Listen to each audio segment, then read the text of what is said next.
"Mr. Lewis, you are a complete nut." After Jerry Lewis died, his sons told the world the chilling truth about their father. Wabernachty, Babernachten. In some circles they say that comedy as we know it wouldn't exist without Jerry Lewis.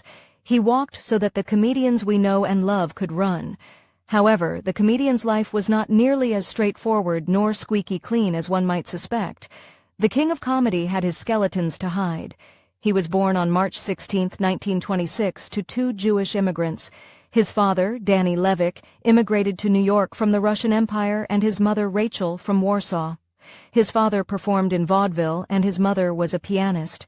Lewis himself developed an impulsive sense of humor early. As a teenager, he played pranks and caused mostly harmless trouble. Lewis's early acts included a skit referred to as his record act. It was a simple gimmick. He would mime singing the lyrics while a record played off stage. By age 15, he'd landed a gig in Buffalo, but it didn't sell, and he was unable to book anymore. Following this failure, Jerry Lewis seemed to have put entertainment behind him. Instead, he took on a series of jobs to make ends meet, including working as a soda vendor and an usher at theaters in New York. It wasn't until he connected with a friend of his father from his vaudeville days that things began to turn around. The friend was Max Coleman, and he convinced Lewis to give performing another chance. Lewis began performing particularly in the Borscht Belt, a series of resorts in the Catskills in New York that were particularly popular with Jewish vacationers.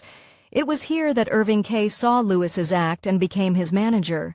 For many young men in the 1940s, their lives were put on hold as the world dissolved into conflict, but not Jerry Lewis. Due to a heart murmur, the USA rejected him from service. This allowed him to meet and fall in love with Patty Palmer, a singer.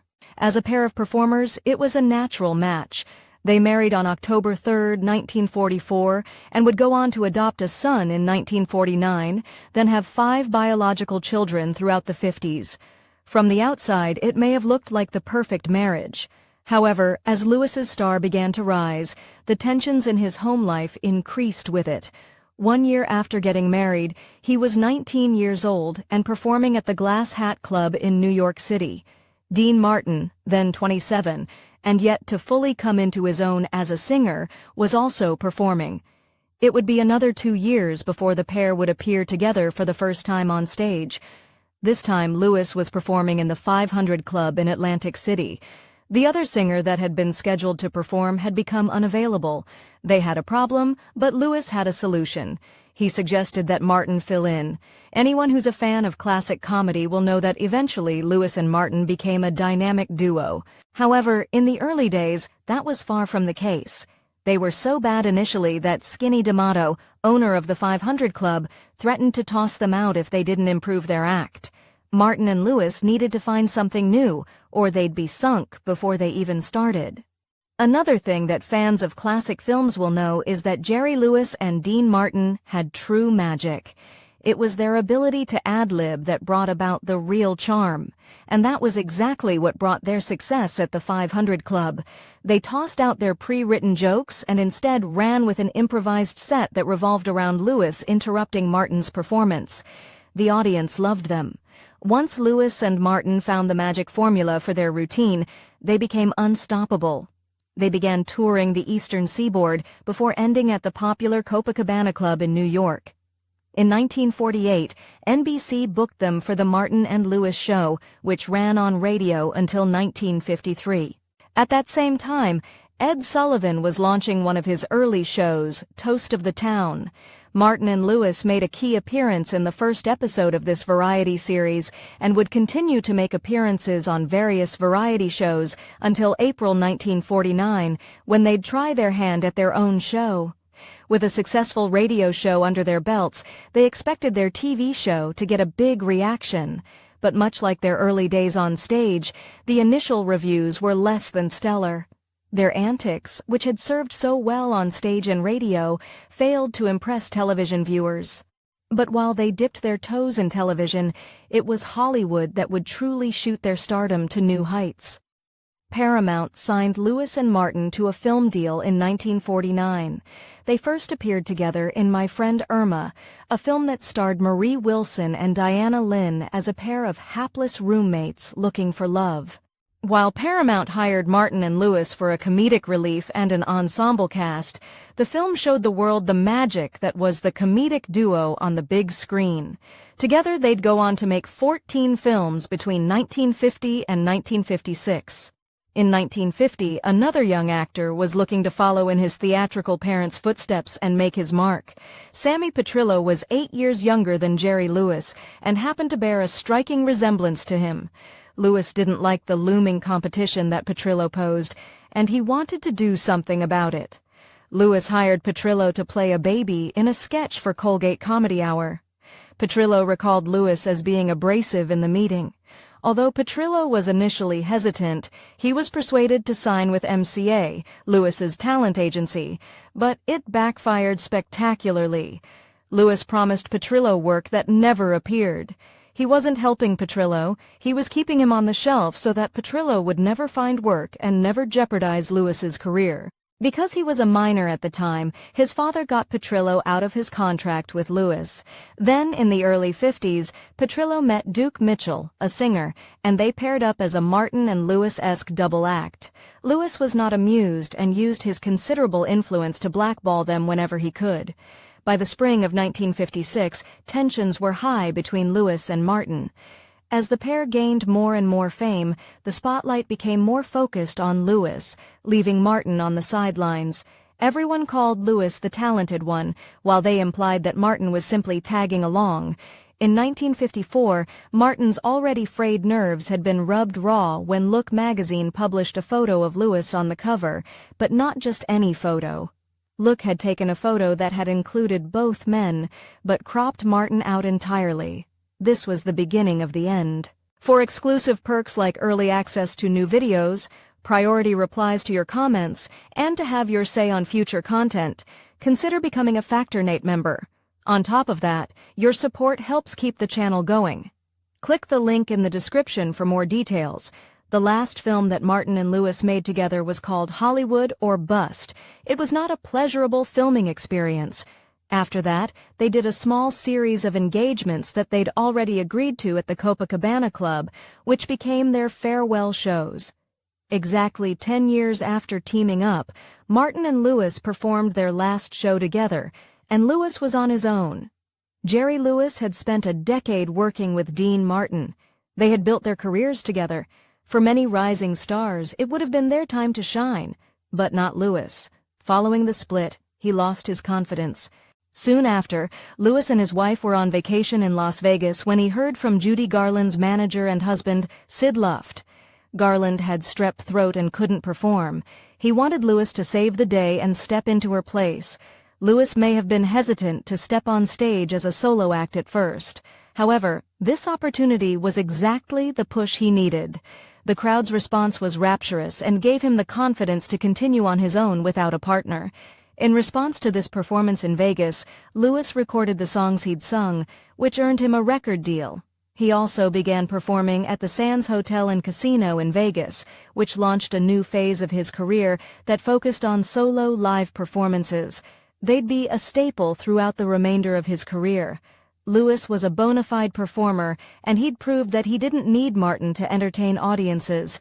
He appeared on specials and hosted the Academy Awards 3 times between 1956 and 1959. He also remained at Paramount and began starring in films solo.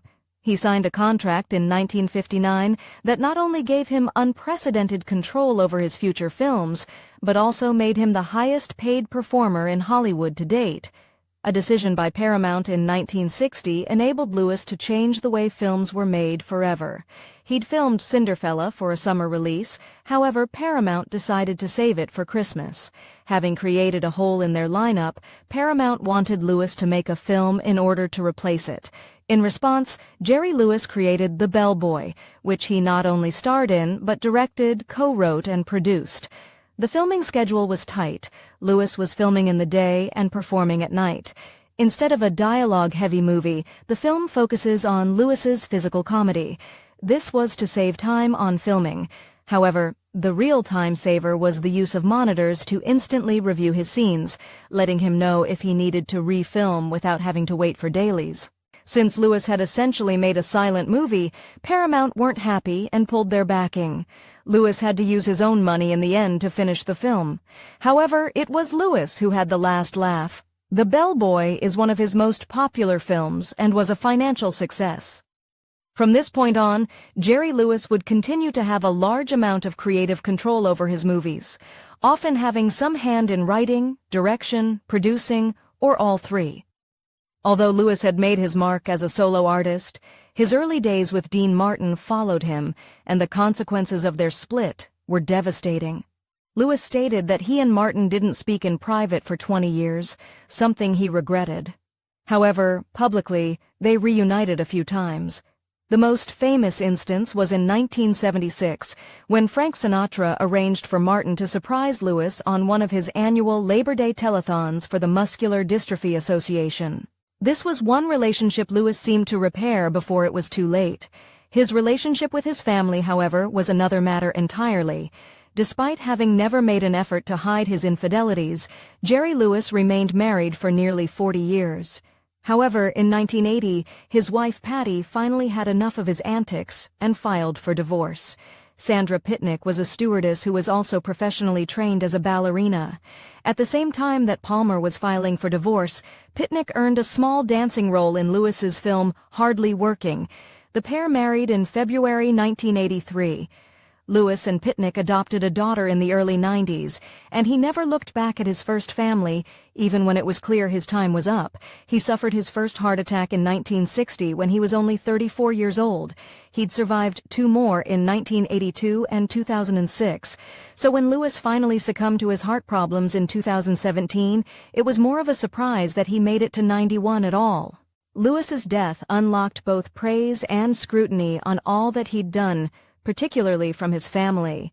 Patty Palmer was Lewis's wife for nearly 40 years, and together they raised 6 sons, but in the end, his parting gift to them was a heartbreaking act of cruelty. Lewis cut every single one of his sons and their families out of his will, leaving money only to Pitnick and their daughter. Following Lewis's death, several of his sons came forward to discuss what life with their father was like. His youngest son, Anthony, said that his father was unpredictable and they would never know which version of him would come home. He went as far as calling him emotionally abusive, yet he still held some warmth in his heart for his father, unlike some of his siblings. Anthony's elder brother, Gary, had much harsher words for his father. Gary called him a mean and evil person and insisted that he never showed any of his children any love.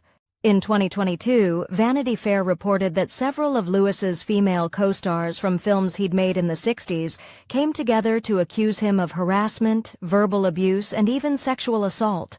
To date, nothing has come of these allegations. Despite the controversy that exists around Jerry Lewis's character, it's undeniable that he did much for the future and development of comedy. Before him, comedy was a much stiffer affair. Lewis was unafraid to be bold, to take risks, and, most importantly, to laugh at himself. Many of the comedians we know and love today, such as Steve Martin, Richard Pryor, and Jim Carrey, owe their start to Lewis. Carrey, upon hearing of Lewis's death, stated that, through his comedy, Jerry would stretch the boundaries of reality so far that it was an act of anarchy. If you enjoyed this Factinate video, give it a thumbs up and subscribe for more incredible stories. If you want to see and who we cover next, join our membership program through the link in the description for exclusive perks. Your support means everything to us. Thanks for watching, and we'll see you in the next one.